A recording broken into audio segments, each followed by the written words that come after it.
Bonjour tout le monde. Thank you for joining us today. Let's talk about local advocacy. This is a great opportunity to talk about a new tool, a new resource. We're all very excited about the toolkit that we're launching today. So um, we'll just walk through the slide deck, Boran. If you can go to the next one. Here's the plan match for the next few moments. I'll be speaking about what's in the toolkit, and I'll help you walk through it and get a sense of its content.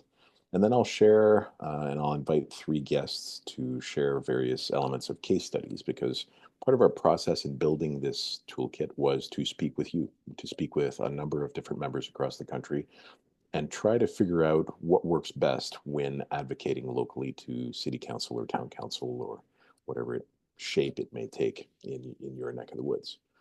We'll share some of those case studies and experiences with you and give some of your peers and colleagues an opportunity to shine and share their good news and success stories. And then we'll talk about what comes next, and that'll be it. And we can go to the next one. Thank you. And I'll walk you through this so we can actually leave the slide deck and we can go straight into the website from here.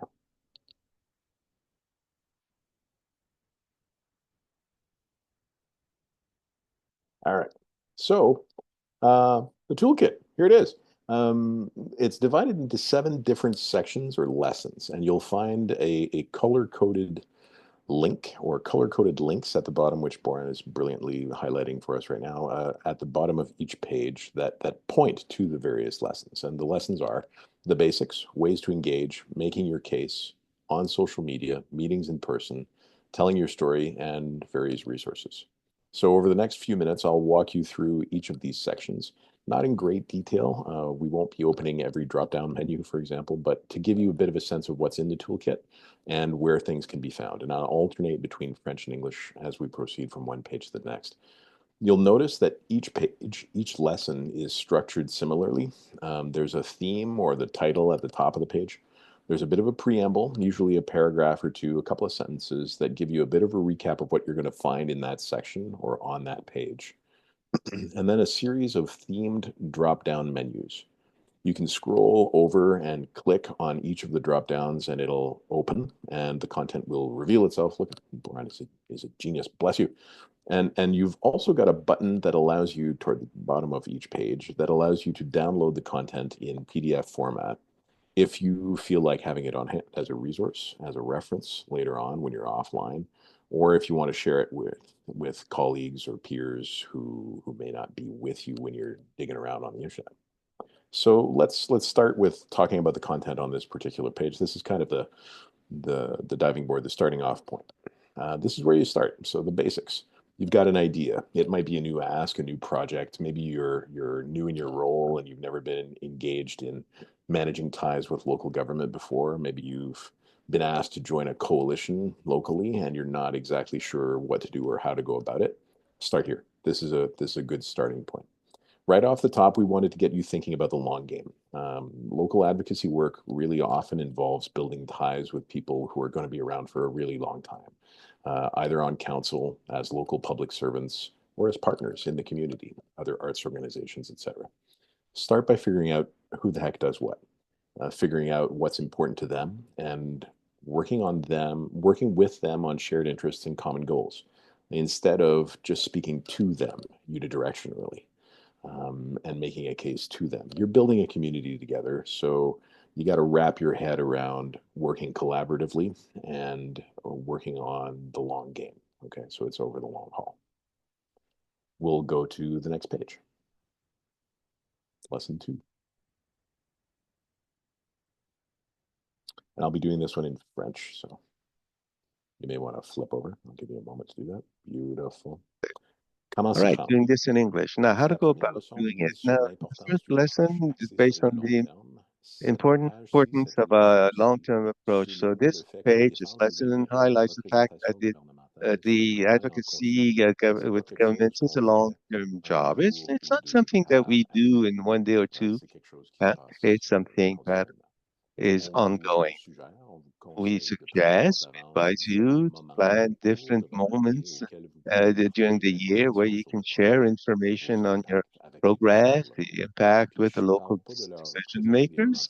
I'm not saying presenting the claims or I don't see in your calendar, it's, it's second Tuesday of December to ask for an increase of 10%. No, that's not what I'm talking about.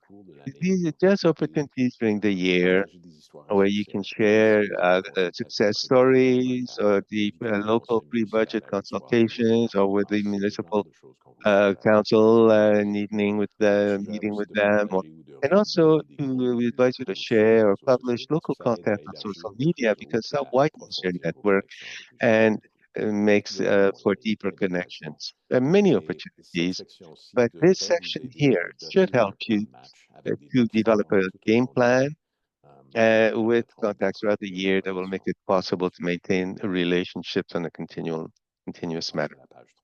And back to page 3. All right, making your case. We're getting into it now. Often when people are preparing to make an ask or to make their case to any different body, but locally in particular, you're looking for a silver bullet. What's going to be the universal argument or bit of data or trivia that can persuade every decision maker? And the truth is that the strongest or the most persuasive arguments vary from one decision maker to the next. It depends what's most important to them. So our approach here is to suggest that case making calls on you to consider a bunch of different perspectives and to make your case using an array of arguments in hopes that one or more will stick and will persuade your target. So based on the research that we did and on our conversations with a number of OC members, we present 4 different angles or types of arguments here to help you articulate your case. And they're economic, based on education, based on community, or based on comparison. And I'll dive a little deeper into that last one for a moment. In my experience, when dealing with local decision makers, so mayors, members of city council, even local bureaucrats, the comparison argument is often the closest thing we've got to a universal approach. And you'll hear it where you're based when you say, in this neighboring town, they've got this great new venue, or they spend $15 per capita when we only spend 4. It's that kind of, all things being relative, bringing in a comparator that is persuasive from your point of view and relevant from your point of view, but one that has heft in the decision maker's mind as well. It's largely based on guilt and envy, and that's why it's so persuasive. So this is an angle that you can use in making your case. And we'll move to the next page and lesson. Merci, Brian. So sur les Thank you. réseaux sociaux, si on On parle social networks, when d'argumenter we et de speak about revendiquer, de défendre des presenting, intérêts claiming, de defending nos jours, interests, on peut pas le faire sans les nowadays réseaux we can't sociaux, sans do les it stratégies de without social communication. Ce networks, décline without a entre autres dans les communication réseaux sociaux. strategy. C'est devenu This indispensable has dans ce temps become moderne. Ça permet essential. de partager puis de That makes souligner it vos possible bons to coups share et de saluer aussi le bon travail success de vos stories, but partenaires puis de also vos to highlight alliés, the good les work of your décisions partners and stratégiques puis le allies, conseil strategic municipal, decisions by the de municipal rejoindre et de persuader un plus board, grand nombre de décideurs council sans passer par to une reach as many interminable decision rencontre de mémoire makers actuelle. directly without going to C'est intermediaries. vraiment, Talked et about cette that. leçon, cette That section-ci, this cette lesson page-ci here, this regroupe section, une this page, dizaine de conseils regroup about pratico-pratiques 10 or so pour vous aider à optimiser practical votre usage advice des réseaux sociaux to help en you appui à make votre most travail de best défense des intérêts. use of Il y a des social choses très, network. très concrètes sur There are very comment concrete attirer elements here, l'attention, comment how to rester draw fidèle à attention, votre image how de to marque, remain euh, le loyal to ton your à adopter brand, the tone to dans adopt votre utilisation des médias sociaux, in your etc. use of social network and so on. Okay, Brian, we'll go to the next one. Okay.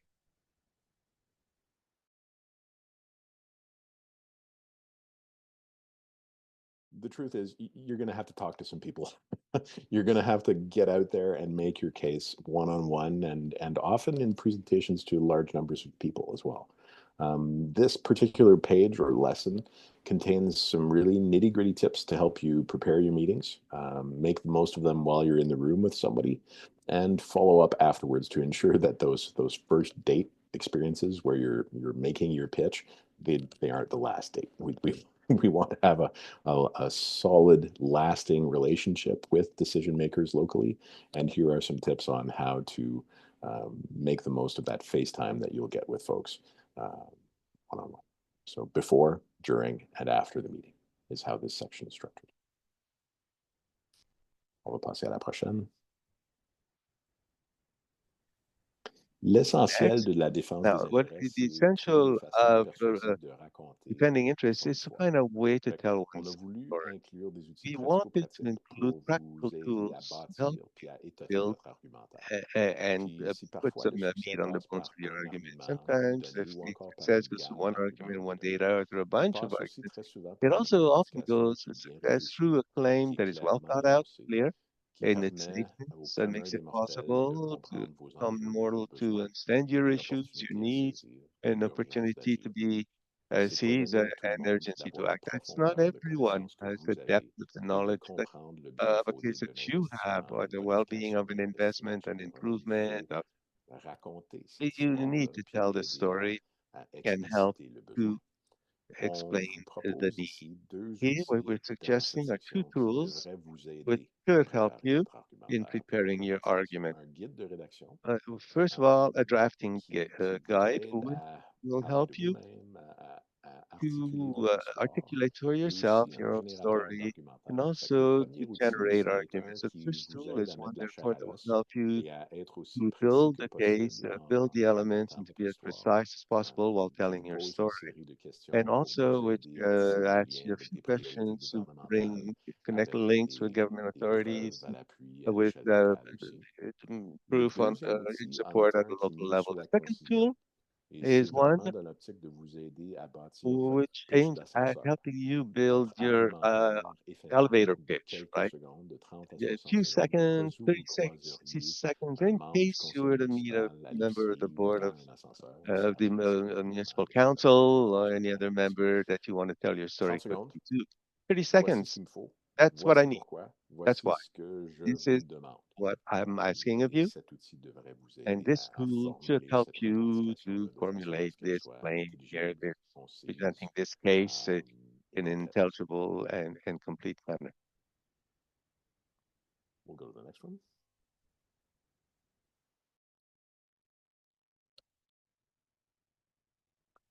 Which is the resources section. It's not just a bibliography. There's really a stockpile, a wealth of great information and sources here and resources that existed previously.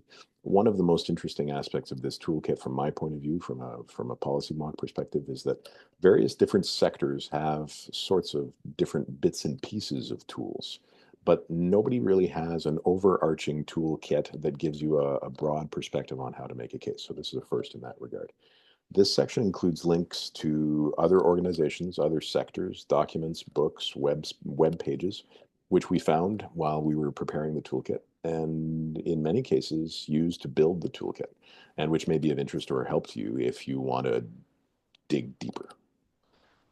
And hopefully if you want to geek out and get some more information or see how somebody in farming makes a case or how somebody in a completely non-arts and culture sector is working to make a case for themselves and their needs. So that's kind of the tour. And with that, I'm gonna segue into the case studies if that's okay for everybody. I'm not seeing any freakouts in the chat. Not seeing any hands, which is very good. So the case studies. I had the chance to speak with a half dozen different Orchestras Canada members, and I want to first off um, thank you to all of these wonderful people. Some of them are in on the call today for taking a couple of hours in most cases to really talk through their success stories, their experiences of advocacy locally, what works, what doesn't, how come, and trying to identify a number of different stories that we could share with other members to first off inspire you, but also to give you a sense of process and of how to be compelling in making a case. So merci Astrid, thank you Mark and Janet, thank you Matt, thank you Helen, thank you Ken, and thank you Hugh for just taking part in this entire conversation and this entire process. So with that, we decided to flesh out some case studies and to invite some of the folks that I got the chance to speak with to be with us here today. So we'll go from east to west in the country. And first up is Hugh at the Newfoundland Symphony Orchestra. So through the magic of television. How you doing? I'm doing great. How are you doing, Eric? Right on. Thank you, sir, for being with us. Happy to be here, for So, sure. Hugh, when we spoke, we talked about your experience when City Council endeavored to change its granting process, and you got wind that this was coming and decided to get ahead of it. Yeah, So, that's tell me more. How did it play out, and how did it work out for you guys? yeah, that's it in a nutshell. So we're beneficiaries of funding annually through an artists grant program through the city. We're one of the larger grant recipients. The NSO, along with a couple of other festivals and organizations, do well from that program. Of course, everything that we do, a lot of what we do, I should say, is in the city of St. John's, and we always try and involve council as often as possible, attending our events and so on. So yeah, this was 3 or 4 years ago, I guess. We got a sense, and everything had been kind of really trucking along, without any change. We got a sense that there might be some belt tightening, some things happening, some redistribution of certain funds coming at the next juncture.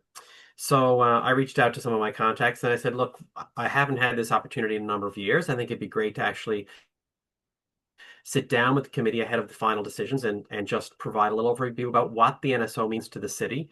Mm. Um, Beyond even just the fact that we produce a full season of concerts. So we sat down, we had a great conversation. Really, I talked to them a little bit about how the orchestra is an anchor. I always talk about the orchestra being an anchor in the city. Musicians come here, not because, I'm able to give them full-time employment, although we do have 6 contract musicians who have fair employment with us. A lot of our musicians who are our principals do come here, and our fee-for-service players, to do all sorts of different things, be it teach at the university or get involved in other types of work. But the NSO is an important part of their careers and an important Sure. part of their ongoing development, an important part of their ongoing musical life. So we tried to say, give that sort of explanation first, and then just to show the fact that the NSO here as an anchor does mean that um, those musicians are in town. They are teaching lessons. They are getting involved in the community. They are getting involved in other social programs. They are giving back to the community, being part of community theater, pit orchestras, and all those kinds of things that people are able to do.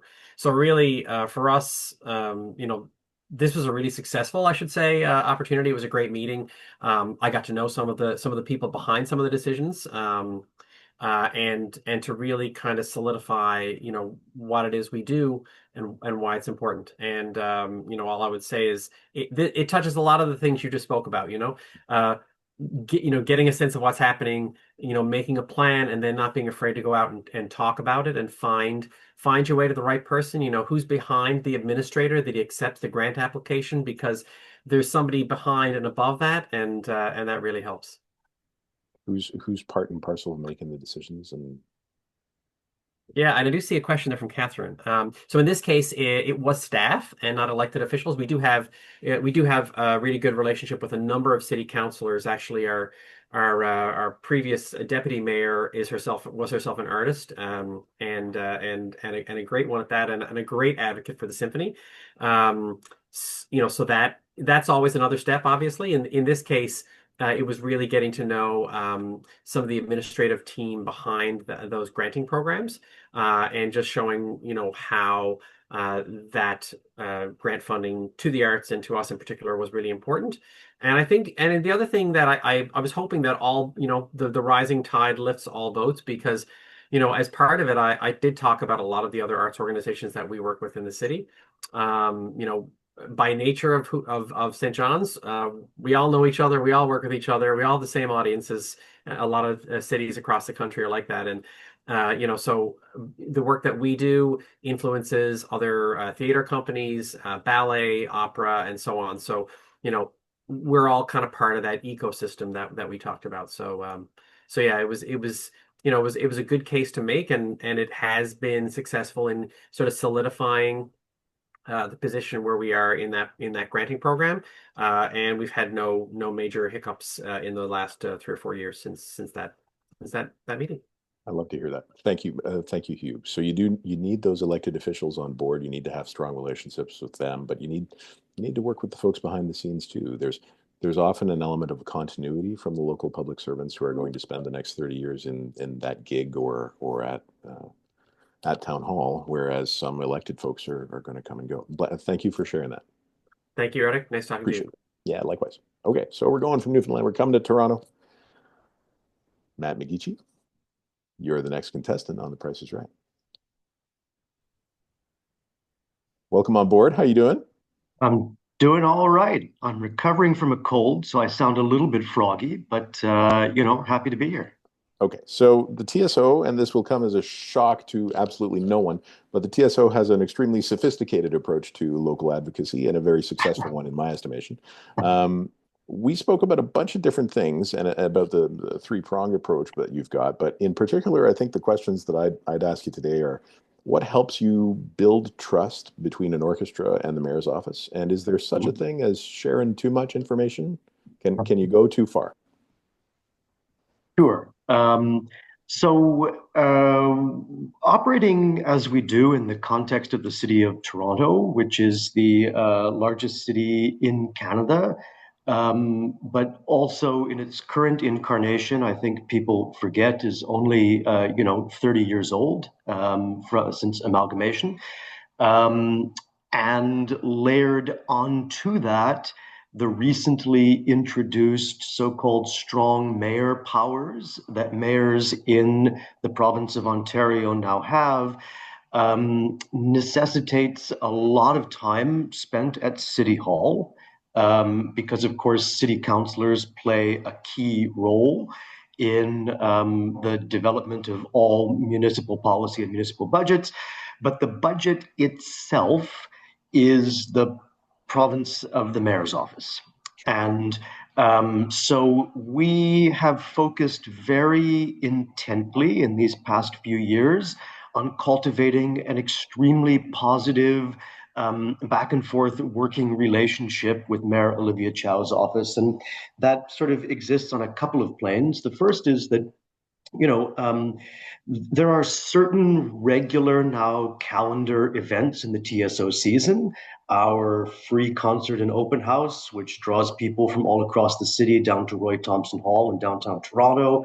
Our Lunar New Year celebration, where, as a matter of course, now for the past 3 years, Mayor Chow has attended and has had the opportunity to speak to a captive audience of 2,400 people.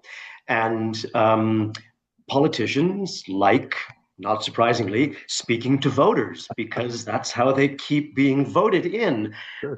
So the ability to offer the opportunity to engage on a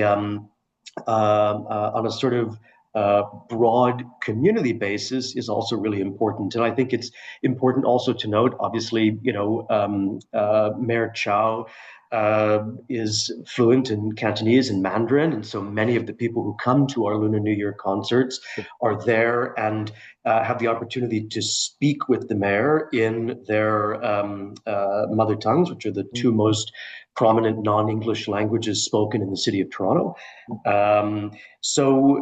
Encouraging the kind of engagement that is not just meeting across the desk and shaking hands and exchanging business cards, although that is how many relationships begin, but the kind of opportunities where, I spent 45 minutes walking around an absolutely jam-packed Roy Thompson Hall with the mayor.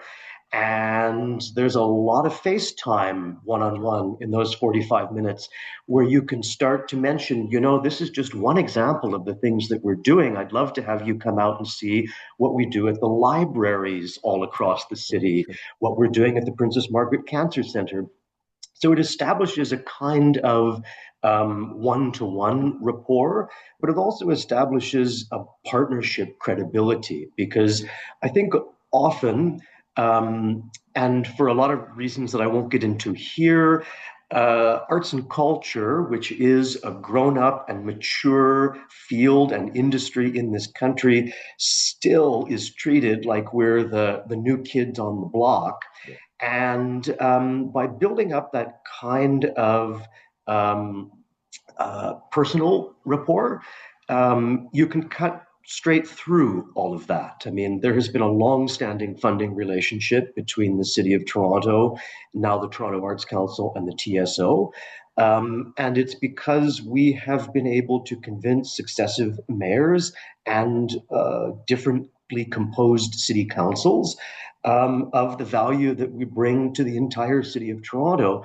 And also not be naive in knowing that, when we're inviting elected officials, particularly, it is because we want to showcase why the investment that the city makes, in this case, the Toronto Arts Council, is a wise ongoing investment that they should even increase. Yeah. Which I'm happy to say, actually, in the city of Toronto, we have succeeded in increasing city investment in the Toronto Arts Council, $10 million over the next 5 years. So that was not the TSO alone doing that, but it was in coalition with a lot of other organizations, large and small.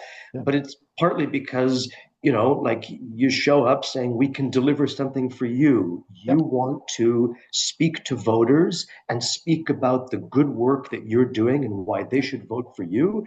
And we can provide that opportunity for you, as well as remind you of the importance of this investment. So, and it extends, obviously it's not just the mayor who meets many thousands of people each day, but it has been really key in engaging key members of the staff, especially in a city of our size. There are specialized tour staff. Sure. And, I've cultivated relationships with them. Every time I'm at City Hall, I make sure to send a text message. Hey, I'm here. Are you around? Would love to say hello. Yep. Just to keep that going. Sometimes it's little things, but it's relationship building and building that sense of trust, and it's working, which is wonderful. Little things can sometimes yield big things, not always. Okay, so I've got Catherine who's asking in the chat, has your board been part of the friend-making effort too, Matt? Well, it's a unique board structure at the Toronto Symphony Orchestra. We actually have a city councillor who serves on our board. Okay. So indeed, yes, our board has played a role in friend raising.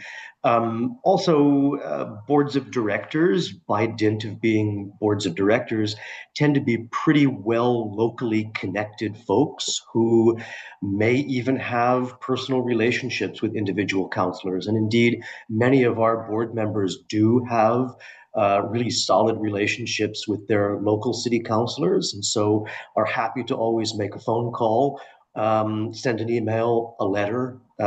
It's increasing the touch points every way that you can, because in every municipal context, whether it's the smallest village in Northern Ontario or the City of Toronto, the demands that are placed on municipal politicians are really, really variable. And so just reminding them of the key role that we play in the lives of the citizens who are their voters is just I can't emphasize that importance enough.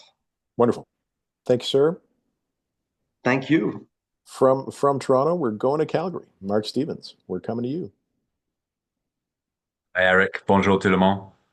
Bonjour, Mark. And Hi, from the everyone. top, I'm going to do a shout out to Janet, which I suspect that you'd want to do as well, because I got to speak with both of you as we were preparing this case study. And you guys had a really, really interesting a case to highlight, which was working around with Creative Calgary and building a tool, which is this creativecalgary.org, that shows a number of different data points and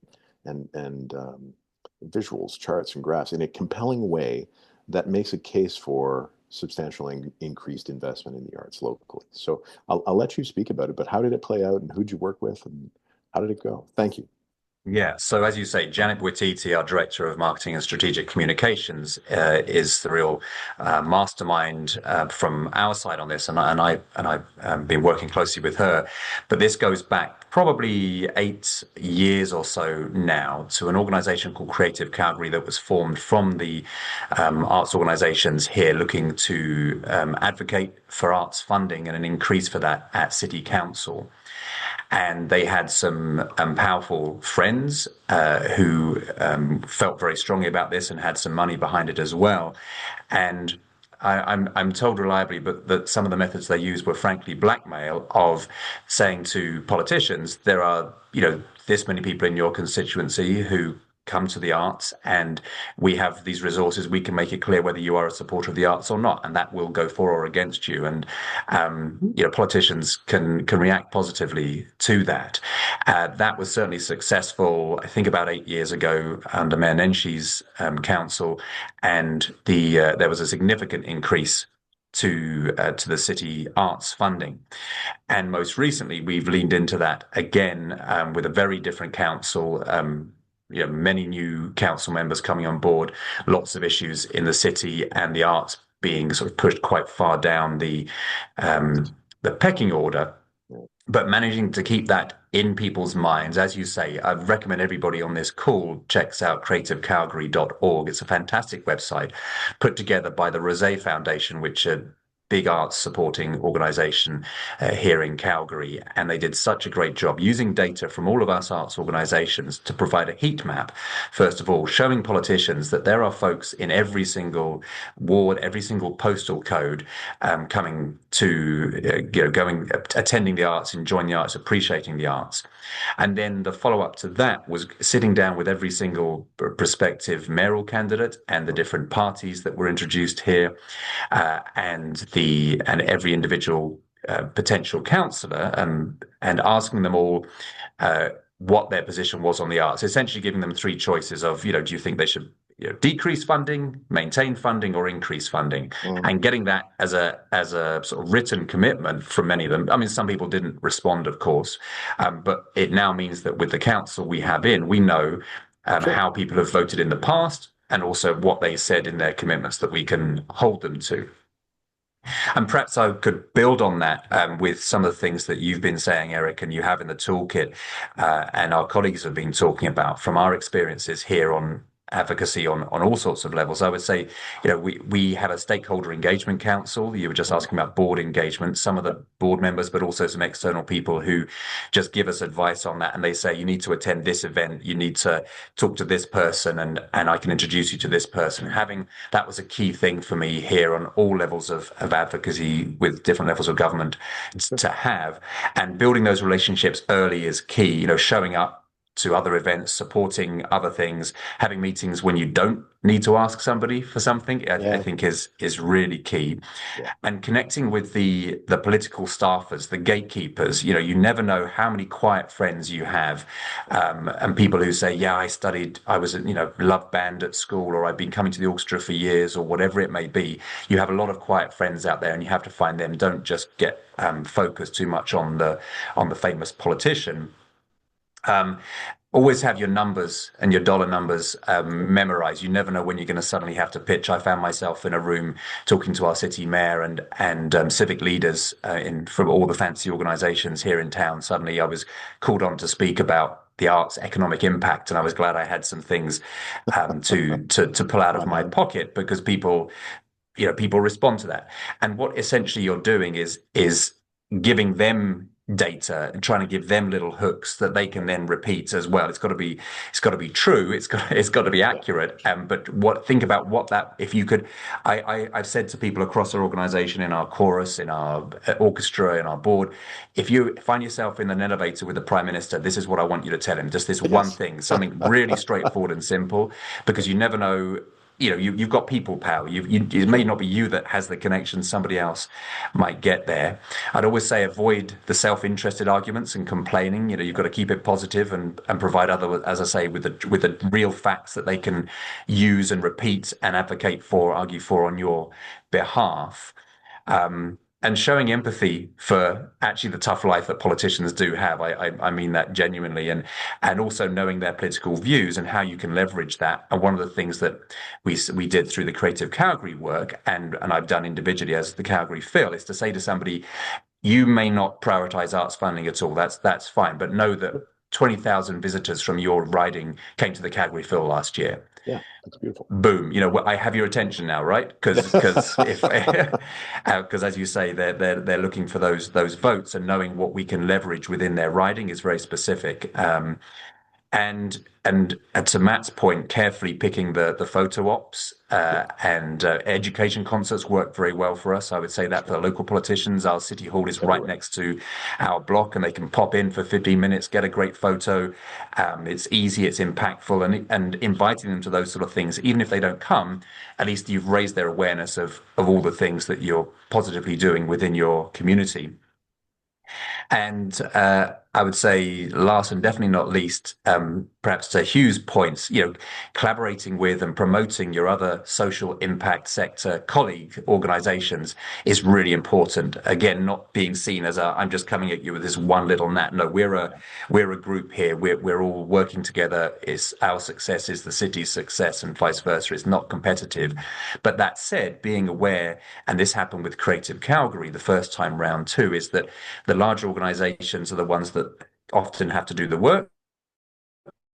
Be better resourced than the small, but that can often lead to the rising tides lifting all boats, and the larger organizations may not see the gains that they are hoping for from that, but it is better overall for the city. And I've heard that concern raised here that didn't quite play out the way they were hoping for, but I think that's just the way the cookie crumbles, and it's still a better city as a result of the work you do. That's a lovely point to wrap on. A very altruistic and inclusive and community service focused.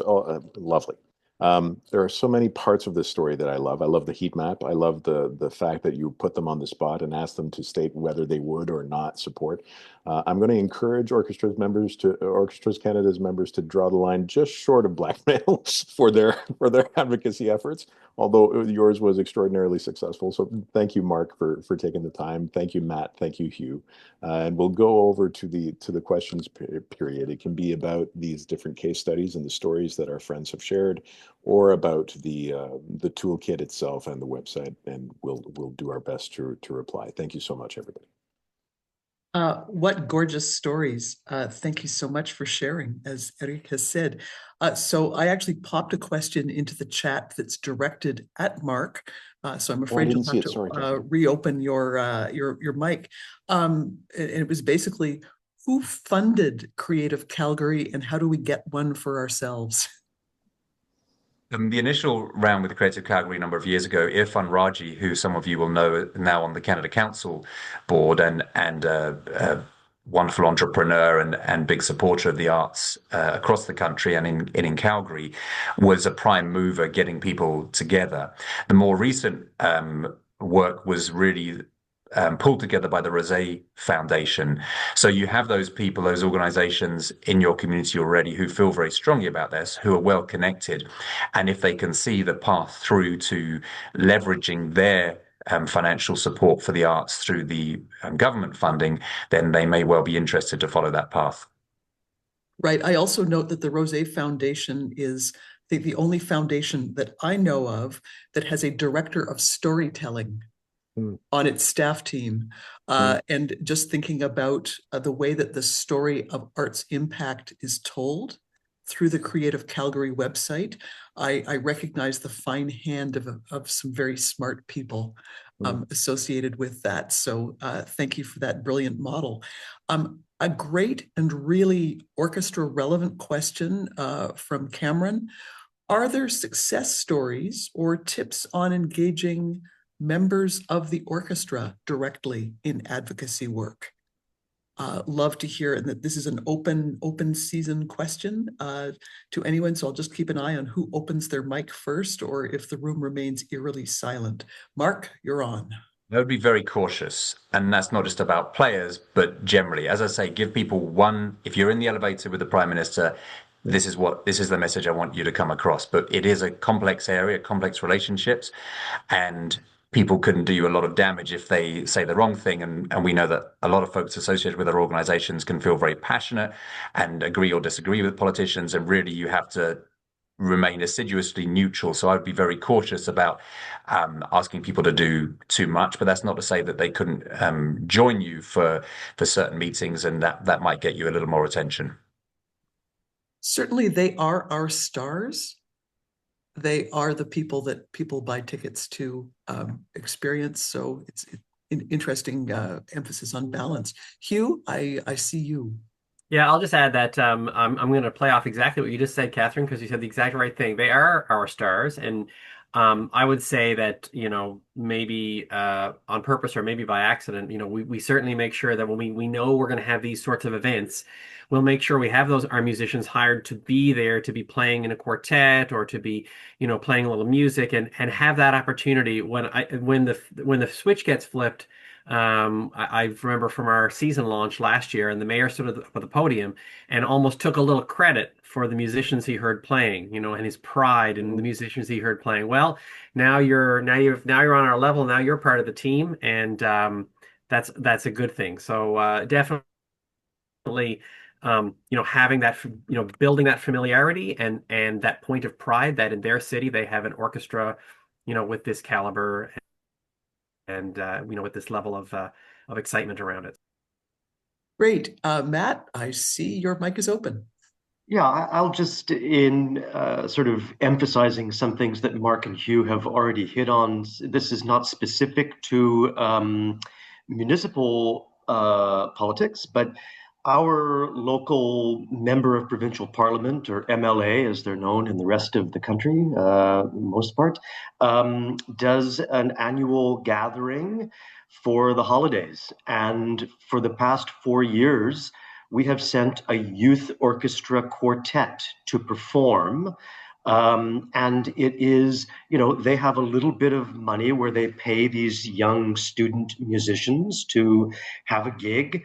And it's an opportunity to interact directly with this elected official in a very ground, voter-centric way. But yes, I would emphasize it's important to be mindful of the narrative that you are pointing out. And I think in an orchestra such as the TSO, where there are orchestra members that have actually run for political office, you need to be very mindful of how those relationships are sort of managed. But one thing that I have done with city councillors is not in a systematic way or in a way that violates any kind of privacy. But if I'm meeting with a city councillor where I happen to know that an orchestra member lives in their ward, say, actually, our principal such and such lives right in your ward. If you're interested, I'm sure I could call them up and see if you'd like to grab a coffee, right? And there is a sense of pride in knowing, the concert master lives in my ward. Well, isn't that something, right? Like, it's quite it's quite charming, actually. But yeah, I wouldn't send them into meetings.